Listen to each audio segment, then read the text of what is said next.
Hey creatives! Isa na namang dagdag kita, serye. Paano ko ba ginawa ito? Halika, samahan niyo ko. At dahil nakabili nga tayo ng bagong die cutter na ito para sa ating leather craft, ay gagawa tayo ng leather pencil or ballpen case. Una nating gagawin ay ilapat ng mabuti ang ating leather para makat natin ito ng maayos, tapos pukpukin lang ito gamit itong aking pamukpok. Ito yata yung tinatawag na silicone hammer, hindi lang ako sure. Pagkatapos nga nito ay gagawin na nating personalized itong ating pencil case gamit ang ating DTF prints. At subok lang ito, hindi pa ako sure kung ito ay gumagana ba sa leather, pero let's see.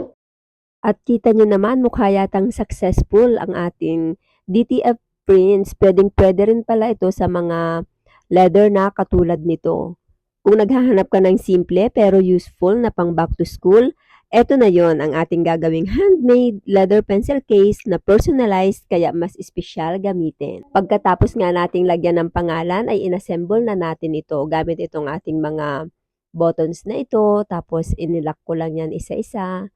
Ayan, at inassemble ko na nga ang ating pencil case. Alam nyo, creatives, magandang-maganda rin ito.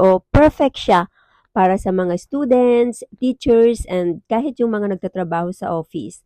Matibay, classy, at hindi madaling masira. Leather pa siya. Pwedeng-pwede rin pala ito na pang giveaways. Ayan nga, creatives, at kitang-kita nyo naman dyan sa video na natapos na natin siya. Ayan o, tingnan nyo, ang luwag-luwag ng loob niya. Marami kayong pwedeng ilagay na pencil at trinay ko nga na ilagay ang cutter na yan. Ayan, tingnan nyo, may cutter na, marami pang pens, pero maluwag na maluwag pa rin siya. Kasyang-kasya rin ang mga pencil.